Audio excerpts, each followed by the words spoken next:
Hello, people of the interweb community. It's your favorite abandoned warehouse Sarah here with another car review.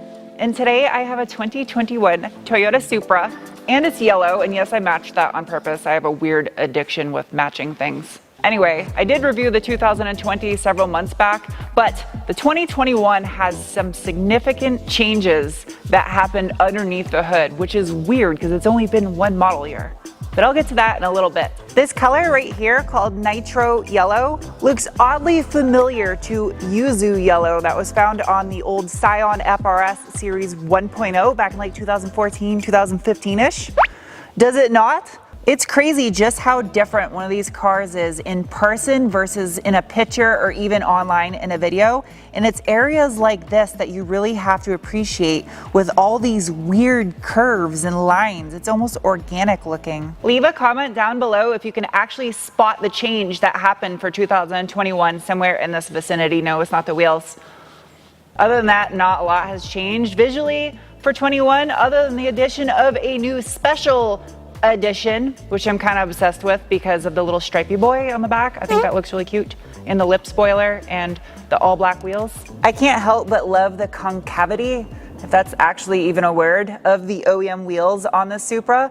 And I kind of wonder what these would look like powder coated in different finishes, maybe gloss white or matte bronze. I can say with confidence that anyone who's ever driven the A90 or A91 Supra can appreciate the angle right here that you see looking out the side view mirrors on this car. It is absolutely one of the best aspects of driving this thing, is just seeing that when you're going down the road and looking, you're like, yep, my car's got a nice ass. Another thing you would probably notice is how it creates this little vortex of dust underneath the door handles when you drive it even a short distance. It's a really weird spot to collect dirt. I'm actually kind of obsessed with these satin black mirror caps because of the fact that everything around it is gloss black, which is kind of backwards from most vehicles. Usually everything over here is matte black plastic and the cap itself is gloss black. There's no need for me to even get into this shot of the back of the car. I'll let the car do the talking for itself. Just take it in there for a second.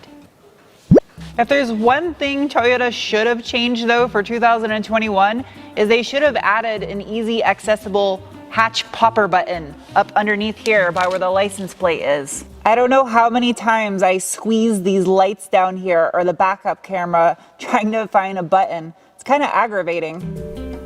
Pop. And in case you were wondering, the storage capacity of the Supra is approximately this many bananas. Welcome to the inside of the Supra. There's not much that's changed in here either from 2020, so it looks like I'm gonna have to dig a little bit deeper to point out some stuff on the inside of this car. It kind of feels like the way the center console is shaped on here, that it's more inclusive for a right-hand drive setup than it is a left-hand drive. In the Mark IV Supra, it kind of felt the opposite. It was a wraparound over here for the driver on the left side of the car. But this little wall right here of the gloss black trim on the top, it kind of blocks it off and you feel like they should be controlling the car, not you. Say what you will about the use of BMW bits and tech on the interior of this car, I like the interior and it feels well built. It's got nice materials all throughout. I do think the center vents right here by the hazard button, ooh, that is a pretty hazard button. It glows so aggressively. I feel like I just pressed a button and I shot a missile out the front of the car. There's a lot of little grills and gills in this thing. It's almost like this is part fish. I thought this was the microphone for your Bluetooth, but there's also some grills over here in the center. I swear those look like little microphones in the center of that too. You also have your SOS banana phone button, and I like how it's got this creamy fogged plastic around your map lights that are LED and they soft glow on and off. Map light, also LED and has that creamy white plastic above it. Ooh, hello, come through lighting. It's good lighting in here too by the mirrors. I like how they left it open right here as a pass-through into the rear storage area, and you still have that little slidey boy that hides everything, because if you have to park this in kind of a hurry, like you're going to the mall or your office or wherever, you can just pass them through into the back of the car really quickly, and it's a dark abyss back there. You won't see any of it. All right, let's start this thing up.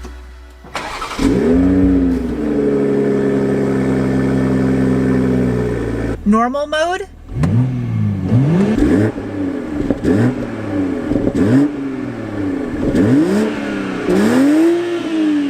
It's still pretty loud in normal mode, but because this has an active exhaust when you put it in sport,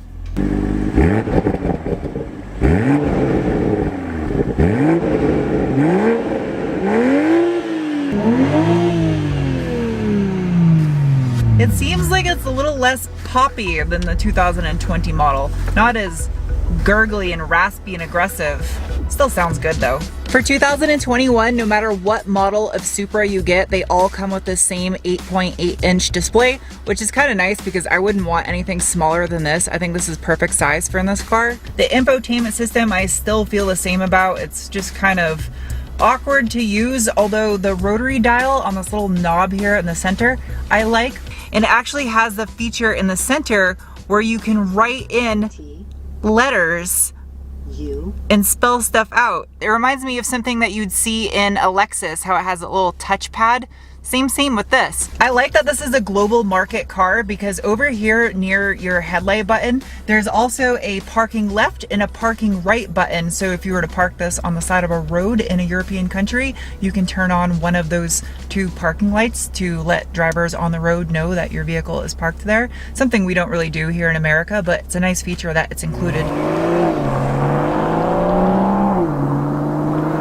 In the name of science, I am now going to give it the beans. I have it in sport mode, going to put it into sport traction, and this does have launch control and it may or may not be utilized, who knows. Ready? Go! Oh geez. Holy shit, this thing is quick.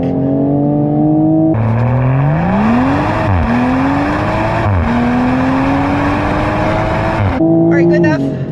That's good enough, that's good enough. This thing is good enough. This car is so quick. I don't know if I notice a difference between this year and last year as far as acceleration goes. It was quick last year and it's really damn quick this year. I don't know. Ooh, that's satisfying. Oh, I gotta do it twice because Toyota's weird like that. God, this is such a big hood. Ooh, hood struts. Hey, those are new. I don't remember seeing those last time. Hello, and welcome to Garage Science with Sarah. It is not normal for a car to undergo this significant of a change in just one model year after first coming out.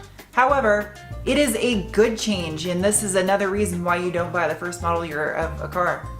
Because it now produces a ton more horsepower and a little bit more torque thanks to a new cylinder head as well as new pistons that drop the compression ratio down to 10:1, and there's a slight increase in boost as well. The biggest changes with the cylinder head on this B58 engine, which is jointly developed with BMW, is the fact that it now has 6 individual ports in the exhaust manifold, whereas last year it only had 2 built into the cylinder head. That aids in heat dissipation, but it also makes more power. 382 to be exact, from 5,800 to 6,500 RPM. Previously it was 335 at 5,000 to 6,500 RPM. So the power band got slightly narrower, however, it's a lot more power. And torque as well, it gained a whole 3 pound-feet of torque. However, the power band shifted from now making torque at 1,800 to 5,000 RPM. Previously it was 365 from 1,600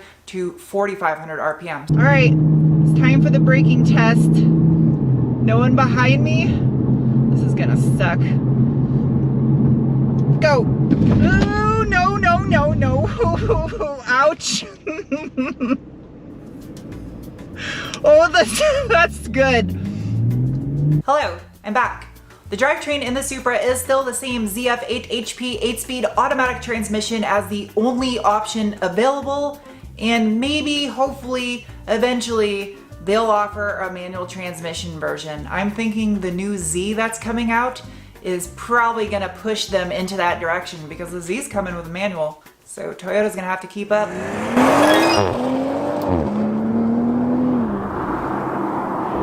All right. I'm gonna switch this thing into sport mode. Now for 2021, they made some tweaks and changes to the dampening, the bump stops, the active rear diff, the stability control system, and the electronic power steering. And I doubt I'm gonna notice any of it because it's been a while since I drove the 2020. The car was already good as it was, so I can only imagine how it's gonna be now. Oh.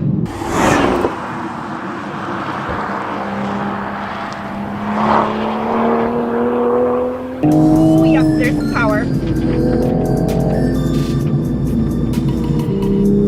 I almost want to say the one thing I do notice a little bit different about the 2021 is the 2020 was like manic, like a ping pong ball bouncing around when I took corners. This thing just feels a little bit more precise, if that makes any sense. It's the only thing I'm really picking up of a difference, and it might just be me, honestly.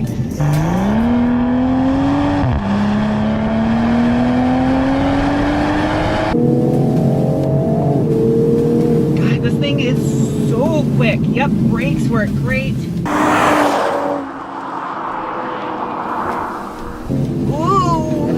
That just made me want to throw up. I don't know why actively trying to make myself vomit in a car is fun, but it is. Yep, verdict is the Supra is just as good still for 2021. I don't notice that much of a difference. As far as the normal people driving part of this review goes, I don't know what that means, and I don't really think I qualify as a normal people, but I'll have to say, fuel efficiency wise, the 2021 model did get a dip in its ratings, but the first 2 days I was driving this, I did mostly highway driving, and I was averaging almost 28 miles per gallon those 2 days, which is kind of astonishing for how fast this car is. I'm not bothered by the fact that this is a BMW Toyota mutt. I think crossbreeds are a good thing, and I like BMW sports cars, so I don't really see a downside in calling this a BMW. To me, that's just like, oh cool, it's another type of sports car I like.